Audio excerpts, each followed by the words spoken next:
Hello and welcome. My name is Asha Khai Chang, and I'm a member of Alliance Women Directors. We are so excited to be hosting a conversation with Nneka Onuorah, who was nominated for an Emmy this year for Outstanding Directing for a Reality Program for her work on Prime Video's LIZZO, Watch Out for the Big Girls, Episode 4, titled Naked. The series follows multi-platinum music icon Lizzo in search of her next big girl dancers as she heads into her 2022 tour. 13 dancers arrive in Hollywood to leave it all on the floor for a chance to be chosen to take center stage at the Bonnaroo Music Festival. The stakes are high for the hopefuls and the icon herself, as it will be her first time performing in front of a stadium crowd in 2 years. In episode 4, Naked, Lizzo encourages the dancers to break through the negativity and past body image issues by embracing their curves fully through a nude photo shoot. But not all the dancers are comfortable with shedding their clothes and exposing the skin they're in. For their big event, the group learns a lyrical choreography to Lizzo's new song, Naked. Nneka not only directed the emotional episode, which she received her Emmy nomination for, but all of the episodes in this transformative series, which was nominated for a total of 6 Emmys. Nneka is a Nigerian-American filmmaker and producer committed to telling authentic, diverse stories across every medium. Her most recent work includes The G Word with the Obama's production company, HigherGround, and HBO's Legend of the Underground, executive produced by John Legend. Her upcoming projects include teaming up with Megan Thee Stallion for both a film with Time Inc and Roc Nation and an original concept campaign with Nike. It's my pleasure to welcome Nneka to our chat. Hi. Hey. Welcome and congratulations on your Emmy nomination. Thank you so much. I'm so excited. Before diving into the show and the episode which you're nominated for, I'd love to chat about your career. Your credit list is incredible, and your commitment to representing Black women and the LGBTQIA community is inspiring. So, can you talk about just like how you got connected with the program and, how you started, in producing and when you first realized that you actually wanted to direct? It's so interesting because since I was a child, I've always had two things. One, a very inquisitive mind where I need to ask why for everything. I'm like, there wasn't Google back then. Now there's Google. So I go down rabbit holes there asking why. But back then I used to like go to old folks and people at my church and stuff and just, why do you think this? And why do you feel that way? Just so curious about culture. Then on the other hand, I was really bossy about dance. I used to be a dancer since I was a child. And so, when I was younger, Destiny's Child had this video, the song Say My Name. And I used to I used to teach my friends to dance to Say My Name while we were playing. I was like, let's play dance. And we're gonna do Say My Name. And I made them do it over and over again if they didn't get the choreography exactly right. And so I realized it was like, this is not about dancing. This is like about creating a bigger picture, telling a story. And I took it so serious as a child. Skipping forward, I was actually getting my degree in psychology because I thought I was going to be a child psychologist because I'm very passionate about children, very passionate about, digging into our trauma and like trying to stop, prevent hurt in children. And so, especially emotional hurt. And so I had an internship and they gave me a book and they were like, where do you want to intern? Obviously, people thought I would go to a clinic, or office where, as a psychotherapist or something or another work there. But I was like, you know what? I'm obsessed with TV at the time. Like everybody was watching VH1, MTV, BET at that time. Yeah. And so I just picked BET because I'm a Black woman. And I went there. I was working for an aircraft charter company just on the side in a politician's office just to make money and stuff to pay for school. And they said, BT never picks up the phone. And I was like, we should still try. They picked up on the first ring. They said we could take one spot for this internship. And 2 of us wanted it. So it was whoever had the better grades. I did at the time. And I worked for the president, Stephen Hill, and he was the president of the company. And I was his intern. And so I got to see the top of the company from a CEO perspective down to the VPs, managers, et cetera. And so every time he would have meetings, I would take notes and give him his notes and I'll take a copy home. I stopped hanging out with all my friends and I would study. What's the Nielsen ratings, Nielsen SoundScan? What's the top artist on the Billboard charts? How does this camera work? What's the new camera that came out? I would just study. I just gave up my whole personal life and was like, I'm dedicating everything to this. So one meeting, they had this debacle about some ratings and some numbers that the president was looking for. VPs couldn't give him an answer. We were in there for like 2 hours. And this new woman came from Disney and she was like, why don't we ask her? She's a part of the demographic. And at the time I was 20 years old, 21, something like that. And I answered the question based on what I'd studied in the notes. And the president was like, that's the answer, and walks out the room. So I'm like, dang, I'm in trouble. The girl from Disney called me in her office and she was like, you seem fearless and you seem like a true storyteller, truly dedicated. You seem like you're not afraid of anything. She taught me everything from passive income, how to tell a story, act 1, act 2, act 3, how to do a one sheet. She taught me every single thing. She took me to etiquette class. She took me to afternoon tea at Ritz-Carlton. But she basically mothered me into production. And I worked my way up into small specials and documentaries.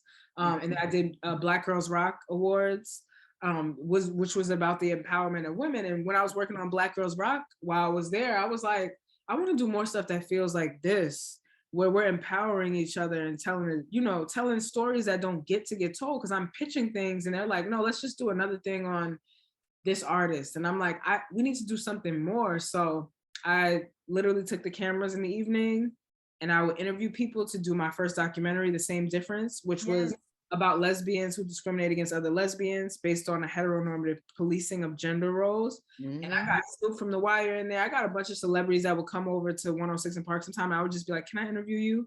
They said, yeah. Made the film, quit.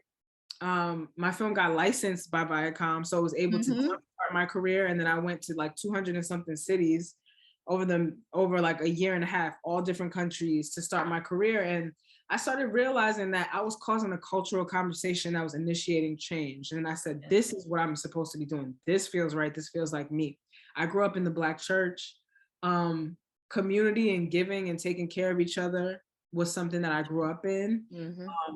And that has its obstacles as well, which I'm telling stories about the Black church as well. But it did help inform and initiate the part of my heart that wanted to help connect communities and, empower people. So that's kind of what led me to directing. And funny enough, Dee Reese, a scripted director who's a lesbian woman, was incredible, did Mudbound, lots of Pariah, lots of important projects. When I was working there, she brought Pariah to Viacom and I was sitting in the audience and she did a Q&A and it was so profound. Everybody was learning and talking and going back and forth. And I was like, how do I do a Q&A? I was like, I guess I got to do a movie. Movie I can do. So it's just funny. Like, I really wanted to do a movie at first, to do a Q&A. I was just like, how do I get one of these Q&As? What's up? And then I just put my own money into financing my own film. That's beautiful. So you were like driven, like, so your commitment is not just for your community. It's also, like you said, you want to initiate change and spark conversation, right? I love that. And gosh, sorry, I have so many questions now. I'm like you, I'm like super curious. I was like, ooh.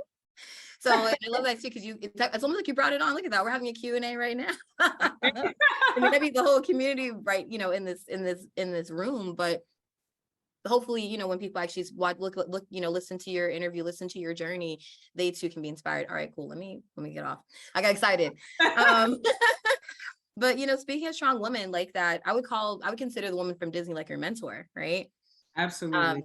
Absolutely. Like that, all that, like you said, from passive income writing, all that. Who would you say are other women that have inspired you, or would you say that is like the woman that really inspired you, right? DMA, that's my television mom, who taught me all those things, definitely inspired me, because she taught me that there was a gift inside me. This is not luck. This is not just happening to you. You're a talented being.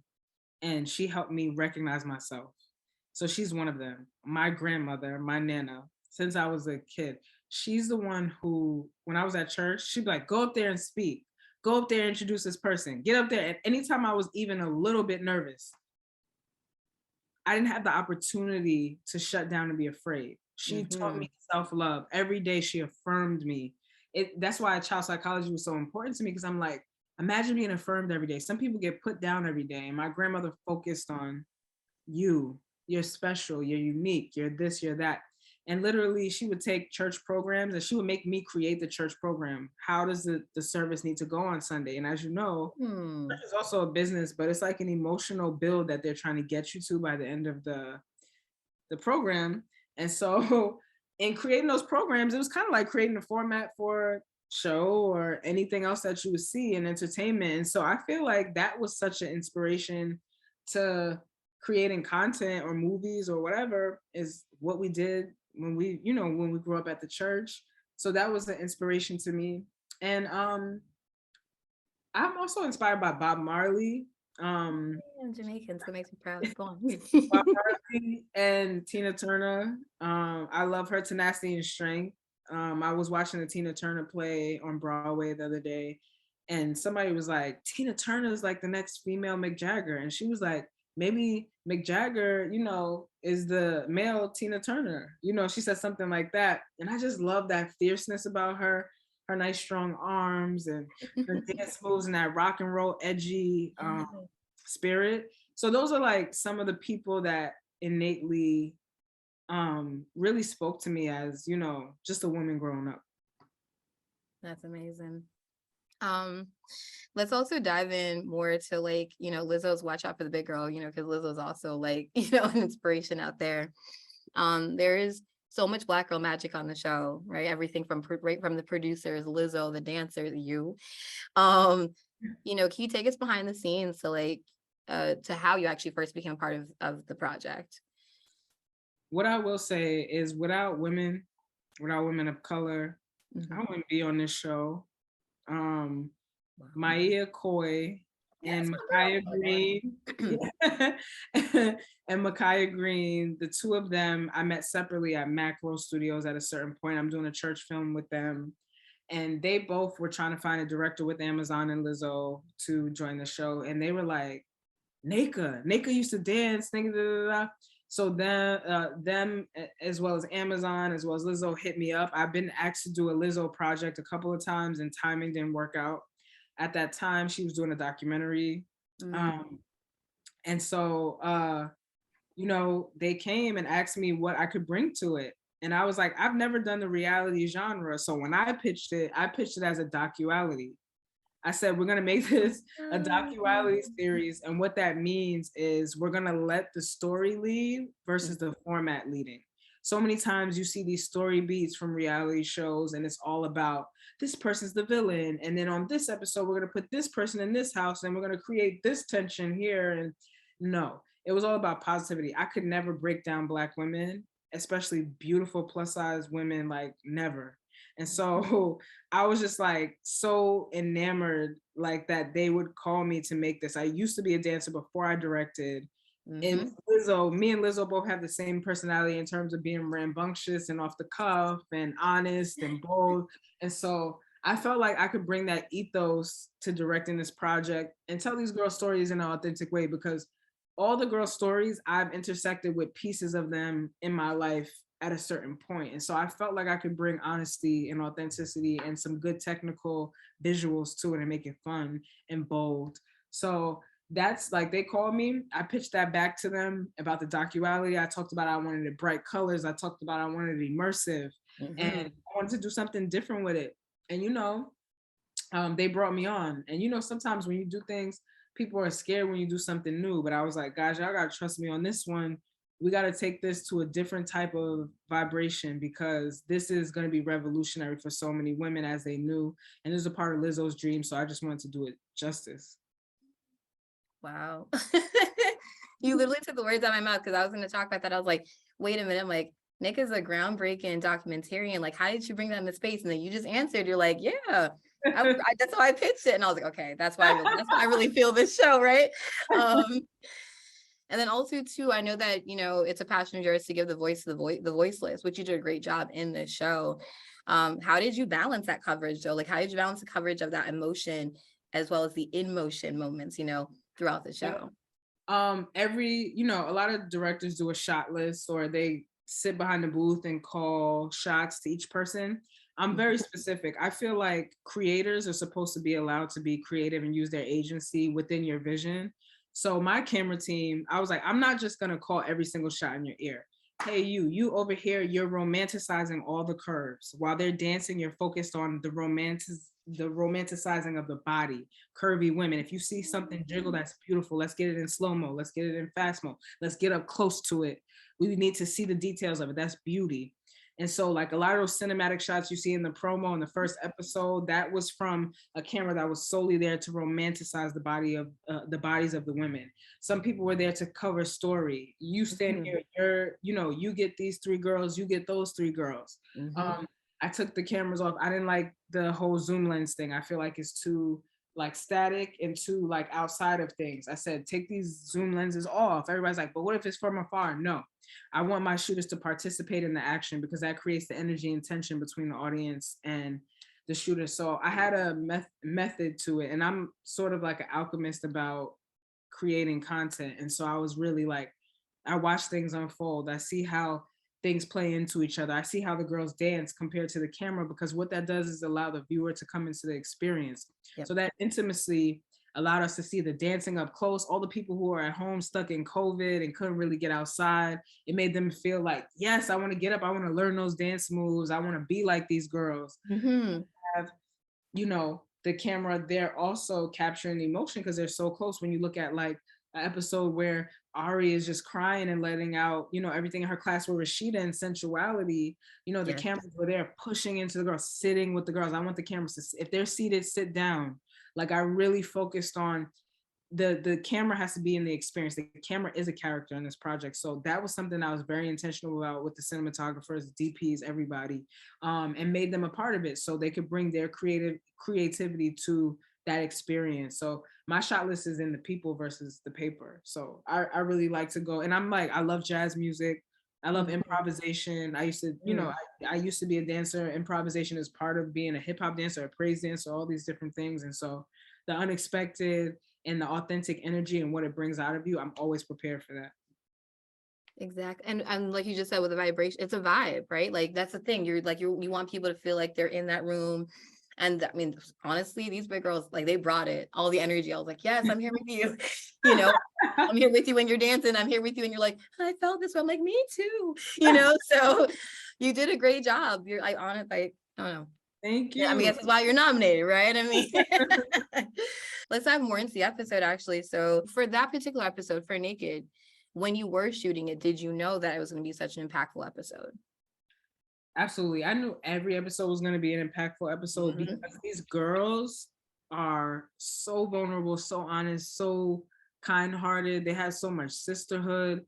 The cast alone made you just go like, I mean, even when we did a flash mob at South by Southwest with the girls dancing in the middle of the street and thousands of people like following them, they have infectious energy. You can't take your eyes off them. You want to know more about them. So I knew every episode was going to be great, but Naked in particular, Naked, it required a lot of vulnerability. These girls had to strip their clothes off they had to be comfortable, and safety was our biggest priority on set, people feeling safe and seen. And that's something that I focused on. I spent time with the girls when we weren't shooting. A lot of people don't do that on their shows. It's like they shoot, they go home.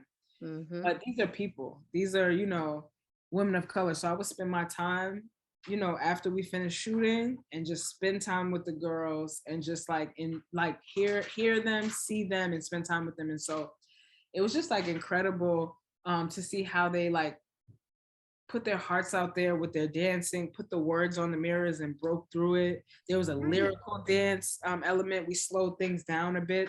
And there was so much nuance to it because depending on your culture, being naked could affect you differently. And so we like to talk about those nuances as well. So that's what made it so, I feel like that's what made it so special. I knew every episode was going to be special, but I definitely knew that that particular episode was going to be special.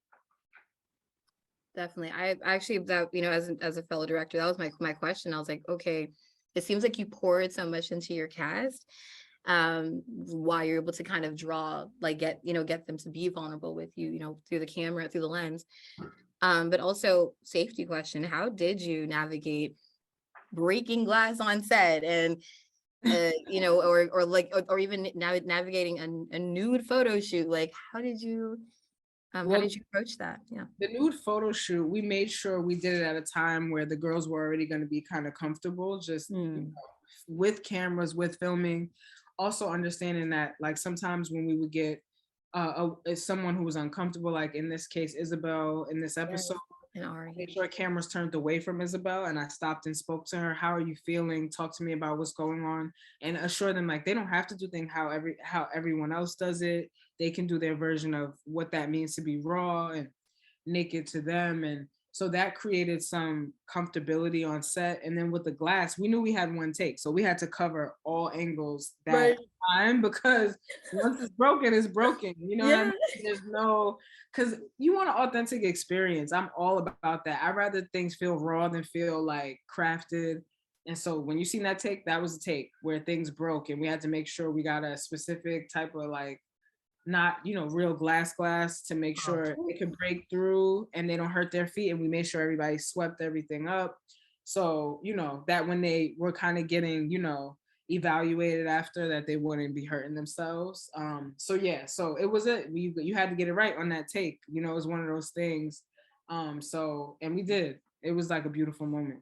It was, you're like, we only got one shot. And then I noticed that I like that you actually incorporated, you're like, leave, because I don't know, I guess shout out to editor on that one for like leaving the shot of like, we actually swept it up. Don't worry, guys.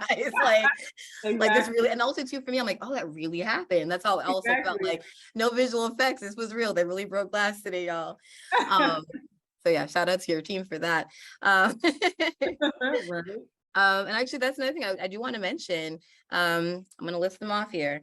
I mean, your show, right, has also been nominated for Outstanding Competition Program, Outstanding Casting for a Reality Program, Outstanding Cinematography for a Reality Program, Outstanding Editing for a Competition Program, and Outstanding Sound Mixing for a Variety Series. Like, how does that feel that you led, like...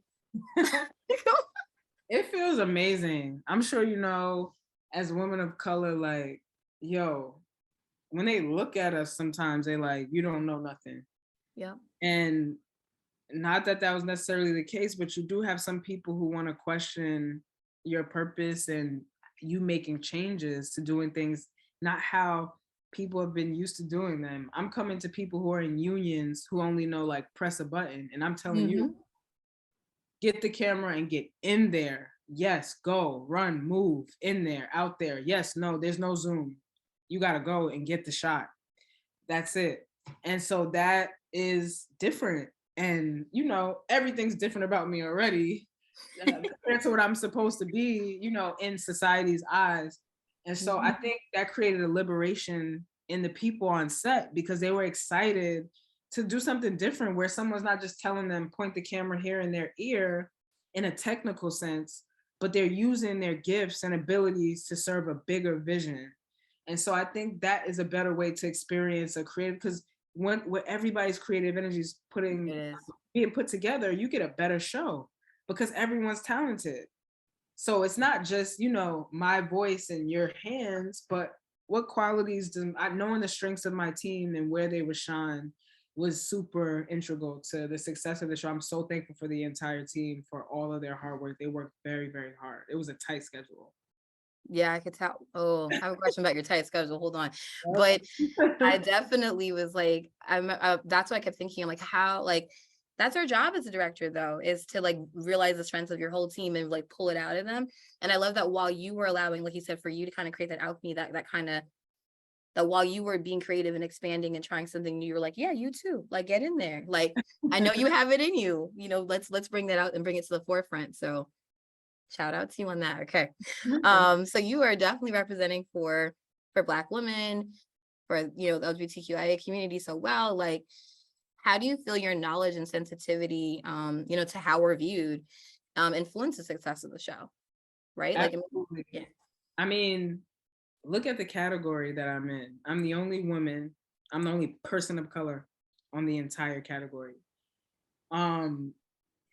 It's important, it's pertinent for us to tell stories that we have experiences with. It doesn't mean you can't tell other stories, but I knew nuances about these girls because I experienced so much of what they experienced.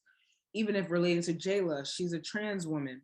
She was dealing with finding her femininity, people seeing her as masculine and not feminine enough. And then she's feminine, but not masculine, all this stuff. I experienced that as a non-binary person, you know, who goes by she. I'm a woman, but I still consider myself non-binary as well. And so that experience for me you know, I experienced that nuance, you know, coming from a religious background. I grew up in church. I understand what it's like to have some of those religious things pushed onto you. No matter how much I fought against them, I still understand what they are.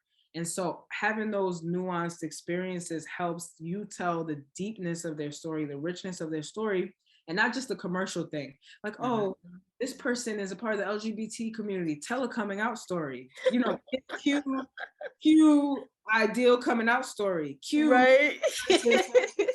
What about the people that did get accepted by their parents, but they don't accept themselves? There's just so much, or they you know, they accept themselves, but their partner doesn't accept them because their partner doesn't accept themselves. You have like, and oh no, we need to tell stories of plus size women. It's so sad. No, what if it's triumphant? That's a bad you're looking at. What you talking about? You know what I'm saying? Like, so it's like I'm against the commercial norm. I want to know something I don't know yet. And so part of that, I have to remove myself as a human and allow someone else to enter in to expand myself and my knowledge and my awareness. And then I also have to take my own experience to empathize and to figure out what people want to be, what needs to be seen that's not yet seen. So those are the things that I'm focused on. And I bring my tech and I funnel that through my technical ability, and we have this. Well, this amazingness, I would say, this amazingness, yeah.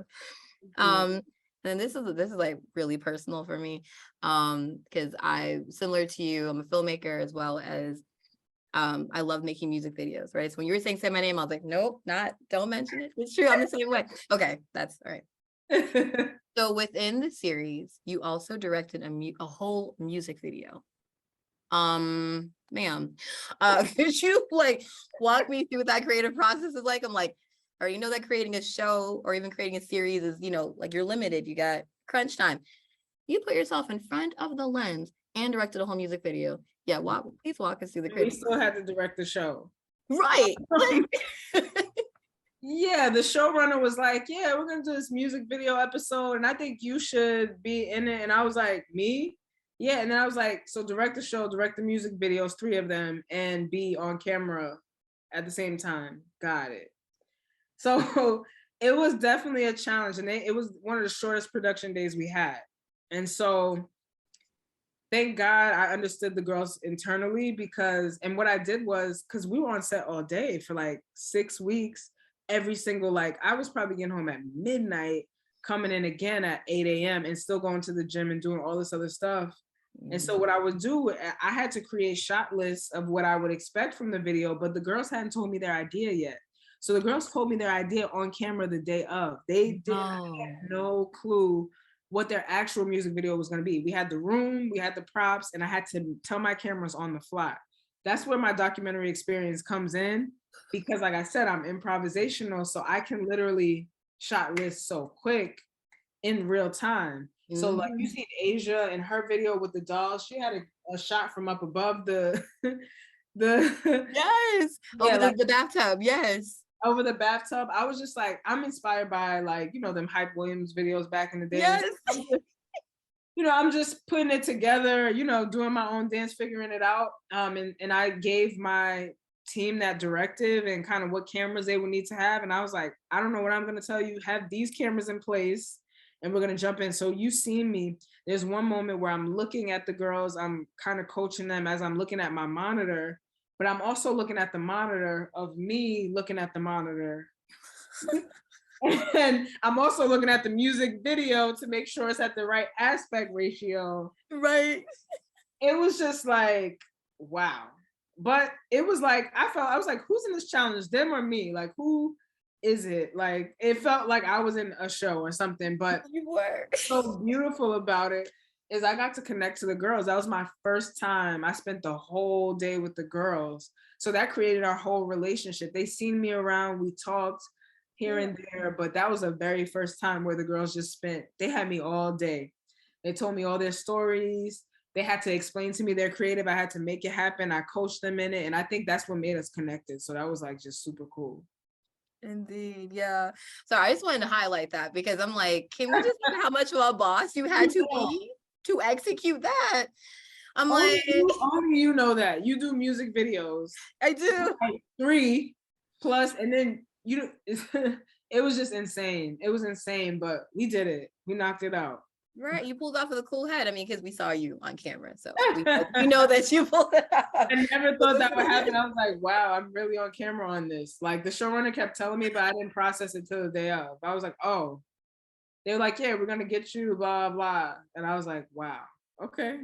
And everybody remembers that moment from Jasmine. So every time they see me, they're like, Jasmine. I'll try not to. I would listen. I love Jasmine. She's so sweet. Yo, she's from Queens. We're from the same place. So sometimes we just say things. It happens. You speak your mind, right? I was born in New York, so I get it. Immigrant parents. Okay, yeah. Look at this bonding. All right, listen. I like this. All right, we're actually gonna transition over into more of a lightning round. So I want to say thank you so much, for chatting with us about the episode, as well as talking about your experience and just like, what it's like to direct that whole series, that whole transformative series.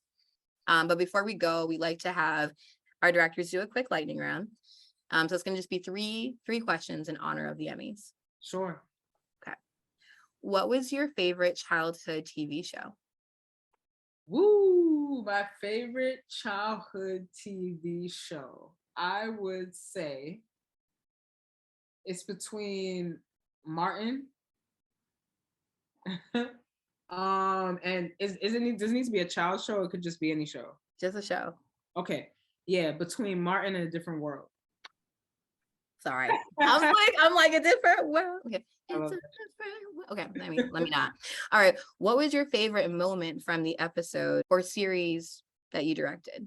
My favorite moment from the episode or series I directed is actually when the girls were dancing and they had to write that word and break through it. It's something about the physicality of seeing you overcome an obstacle. I think that being physically and emotionally charged and being able to break through is like what I do all this work for. So it was like a payoff. I think that's why Lizzo just threw her stuff, because she was just yes in the pool. That is me. That's how we do call and response. So that's my favorite moment of the episode. I love that. What was your favorite moment behind the scenes, while working on the series? My favorite moment behind the scenes working on the series is sometimes after we would film, we would sit in the back by the pool or in the kitchen with the girls, and we would play games. Like we would play like Never Have I Ever, or we would talk to each other about our past stories, or we would just dance sometimes to the Isley Brothers. Tanisha Scott did the Just Give Me the Light video. She choreographed that. And so she taught us to dance, and we did a video. I recorded it, and we did Just Give Me the Light, and I gave them all the angles from the music videos because I remembered them. So I was like shooting the girls and Tanisha and some of the, the people who worked on the show as well. So that was really, really fun. Just being able to dance and commune, just like, we do as like the sisterhood. The sisterhood. You said together too, like the sisterhood. Right. You can't help that. It's one of those, like, you can't recreate that moment. You have to live in that moment, be in it. It's just the whole vibe.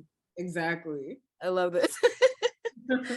But honestly, so thank you, Nneka. Like, this has been a wonderful conversation. Thank you.